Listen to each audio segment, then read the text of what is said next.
اعوذ باللہ من الشیطان الرجیم بسم اللہ الرحمن الرحیم وَلَقَدْ ذَرَأْنَا لِجَهَنَّمَ كَثِيرًا مِنَ الْجِنِّ۔ اب یہ تیسری بات آ گئی حکمت قرآنی کی۔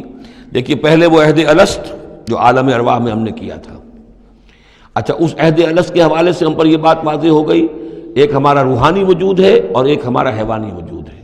اگر ہماری توجہ اور ساری دلچسپی حیوانی وجود پر ہوگی تو ہم ظاہر بات ہے کہ پھر اس بلعام بن باورا کی مثال بن جائیں گے، انفرادی سطح پر بھی اور قومی اور اجتماعی سطح پر بھی۔ اب تیسری بات آ رہی ہے کہ انسانوں میں سے کثیر انسان وہ ہے جو نظر آتے ہیں انسان، حقیقت میں انسان نہیں ہے، حیوانوں کی سطح پر ہے۔ وَلَقَدْ ذَرَأْنَا لِجَهَنَّمَ كَثِيرًا مِنَ الْجِنِّ وَالْإِنسِ، ہم نے جہنم کے لیے پیدا کیے ہیں بہت سے جن اور انس۔ لَهُمْ قُلُوبٌ لَا يَفْقَهُونَ بِهَا، ان کے دل تو ہیں لیکن ان سے غور نہیں کرتے، تفقہ نہیں کرتے۔ وَلَهُمْ أَعْيُنٌ لَا يُبْصِرُونَ بِهَا، ان کی آنکھیں ہیں ان سے دیکھتے نہیں۔ وَلَهُمْ آذَانٌ لَا يَسْمَعُونَ بِهَا، ان کے کان ہیں لیکن ان سے سنتے نہیں۔ أُولَٰئِكَ كَالْأَنْعَامِ، یہ چوپایوں کے مانند ہیں، بل ہم اضل، بلکہ ان سے بھی گئے گزرے ہیں۔ أُولَٰئِكَ هُمُ الْغَافِلُونَ، یہی لوگ ہیں کہ جو غافل ہیں۔ یعنی یہ کہ جب انسان ہدایت سے منہ موڑتا ہے اور جب ہٹ دھرمی پر اتر آتا ہے اور جب اللہ تعالیٰ دلوں پر مہر کر دیتا ہے اور ان کی سماعت پر کانوں پر مہر لگا دیتا ہے، ان کی آنکھوں پر پردے ڈال، اب یہ کیا رہ گئے؟ اب یہ انسان نہیں رہے، ان کے دل تو ہے تفقع سے خالی ہے، مہر لگ چکی ہے۔ آنکھیں تو ہے حیوانوں کا سا دیکھنا دیکھ رہی ہیں، کتا بھی دیکھ لیتا ہے گاڑی آ رہی ہے مجھے بچنا ہے، انسان نے بھی دیکھ لیا، لیکن یہ دیکھنا حیوانی دیکھنا ہے۔ انسانی دیکھنا تو کچھ اور ہوتا ہے، کسی شے کو دیکھے اور اس کی حقیقت پر غور کرے۔ اہل نظر ذوق نظر خوب ہے لیکن جو شے کی حقیقت کو نہ دیکھے وہ نظر کیا۔ لیکن یہ انسانی دیکھنا جو ہے، دیدن دیگر آموز شنیدن دیگر آموز، وہ دوسری قسم کا دیکھنا سیکھو، دوسری قسم کا سننا سیکھو۔ وہ سننا جو دل سے سنا جاتا ہے، وہ دیکھنا جو دل سے دیکھا جاتا ہے۔ لیکن جب ان کے دلوں پر مہر ہو گئی، ان کے کانوں پر مہر ہو گئی، ان کی آنکھوں پر پردے پڑ گئے، اب ان کا حال کیا ہے؟ لہم قلوب لا یفقہون بہا ولہم اعین لا یبصرون بہا ولہم آذان لا یسمعون بہا اولئک کالانعام بل ہم اضل، یہ چوپایوں کے مانند ہیں بلکہ ان سے بھی گئے گزرے۔ اس لیے کہ چوپایوں کو تو اللہ نے پیدا ہی اس لیول پر کیا تھا، ان کو پیدا کیا تھا بہت اونچے مقام پر۔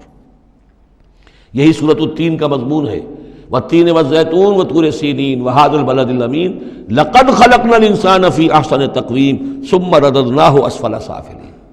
انسان پیدا کیا گیا اس بلند ترین مقام کے اوپر، مسجود ملائک، لیکن پھر جب یہ گرتا ہے تو سب سے نچلوں میں سب سے نیچے ہوتا ہے۔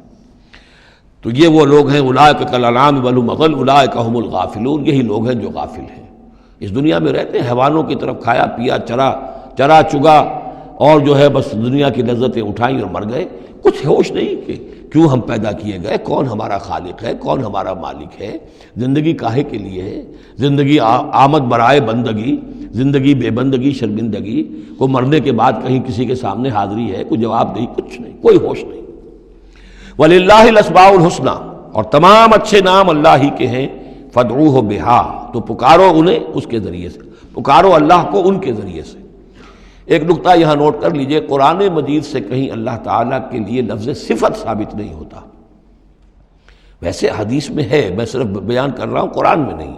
قرآن میں اللہ کے لیے لفظ آتا ہے نام، اسماء، یہ سب اللہ کے نام ہیں۔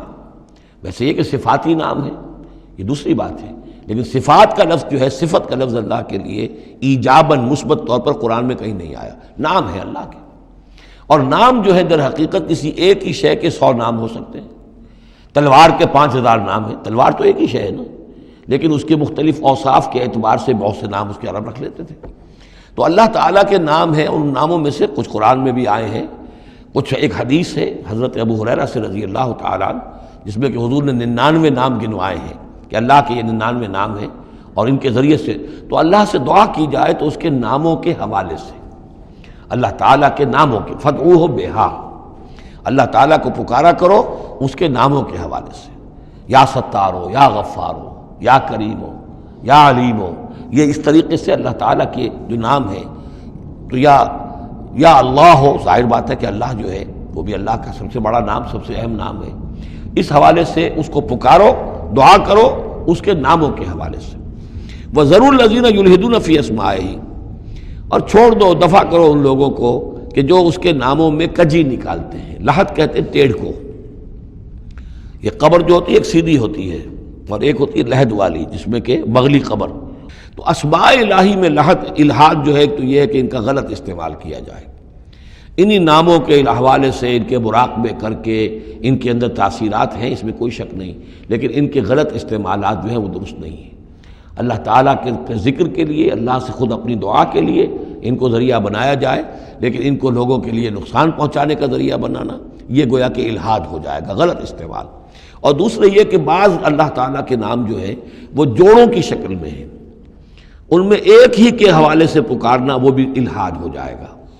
المعز المذل، یہ اب جوڑا ہے، وہی عزت دینے والا ہے، وہی ذلت دینے والا ہے، لیکن اگر آپ نے یا مذلو یا مذلو یا مذلو کہنا شروع کر دیا تو یہ الحاد ہو جائے گا۔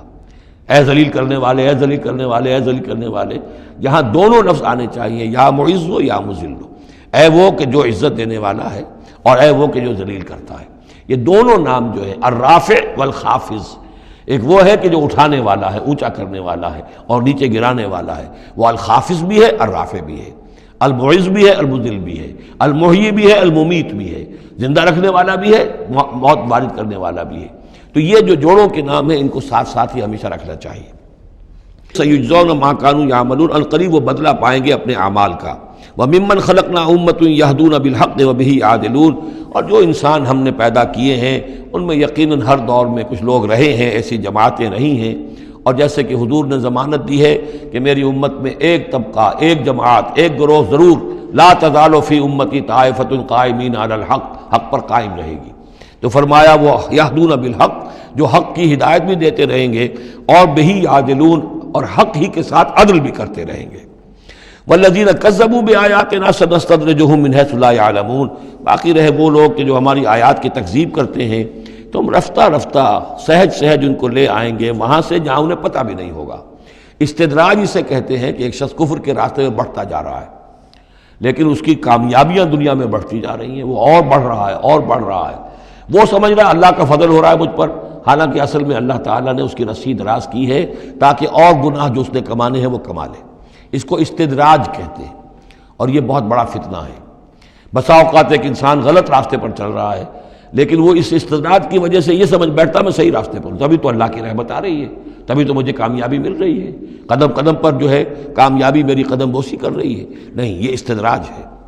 والذین کذبوا بآیاتنا سنستدرجهم من حیث لا یعلمون، ہم آہستہ آہستہ انہیں پکڑ لیں گے جہاں سے انہیں پتہ بھی نہیں ہوگا۔ وَأُمْلِي لَهُمْ، آپ ان کو ڈھیل دیں گے، ان قیدی متین، میری چال بہت مضبوط ہے۔ جب وہ مچھلی جو ہے کانٹا اس کے حلق میں اب پھنس چکا ہے، اب اس کی ڈور جو ہے آپ ڈھیل کرتے رہیے، کوئی حرج نہیں، ان قیدی متین، کہیں جانے والی نہیں ہے۔ اولم یتفکروا، کیا یہ لوگ تفکر نہیں کرتے، غور و فکر نہیں کرتے؟ ما بصاحبہم من جنہ، ان کے جو ساتھی ہیں یعنی محمد صلی اللہ علیہ وسلم، انہیں کوئی جنون نہیں ہے، کوئی جن ان پر نہیں آ گیا ہے۔ یہ بھی وہی انداز ہے، سرچنگ کویسچن، کہ ذرا غور کرو، کبھی تم نے سوچا ہے، کہہ تو دیتے ہو تم، کبھی سوچا ہے یہ محمد صلی اللہ علیہ وسلم جو تمہاری نگاہوں کے سامنے ہے، ان کی سیرت، ان کا کردار، ان کی شخصیت، ان کی طہارت، ان کی صفائی، نظافت، یہ چیزیں ایسی ہیں کہ جن کے بارے میں کوئی شخص یہ کہہ سکے کہ ان پر کوئی جن آ گیا ہے یا ان کا کوئی دماغی توازن ٹھیک نہیں رہا۔ ما بصاحبہم من جنہ، کوئی ان کو جنون نہیں ہے، کوئی جن ان کے اوپر نہیں آ گیا، ان ہوا الا نذیر مبین، نہیں ہے یہ مگر ایک واضح طور پر خبردار کر دینے والے۔ اولم ينظروا فی ملکوت السماوات والارض وما خلق اللہ من شیء، اور کیا یہ لوگ غور و فکر نہیں کرتے آسمانوں اور زمین کی سلطنت میں اور جو اللہ تعالیٰ نے چیزیں بنائی ہیں؟ وَأَنْ عَسَىٰ أَنْ يَكُونَ قَدِ اقْتَرَبَ أَجَلُهُمْ، اور کیا انہیں یہ گمان نہیں ہے، ہو سکتا ہے کہ ان کی مہلت ختم ہوا چاہتی ہو، ان کی اجل، لِكُلِّ أُمَّةٍ اجل، ہر قوم کے لیے ایک اجل معین ہے، تو تم کیسے نچنت ہو گئے ہو سکتا ہے کہ تمہاری وہ اجل اب قریب آ چکی ہو۔ ان یکون قد اقترب اجلہم فبأی حدیث بعدہ یؤمنون، تو اب اس کے بعد اور کس شے پر، کس بات پر یہ ایمان لائیں گے؟ من یضلل اللہ فلا ہادی لہ، جس کو اللہ گمراہ کر دے گا یا جس کی گمراہی پر اللہ کی طرف سے مہر تصدیق ثبت ہو جائے گی، اب اسے کوئی ہدایت دینے والا نہیں۔ وَيَذَرُهُمْ فِي طُغْيَانِهِمْ يَعْمَهُونَ، اور وہ چھوڑ دے گا ان کو ان کی سرکشی میں اندھے ہو کر آگے بڑھتے ہوئے۔ صدق اللہ العظیم۔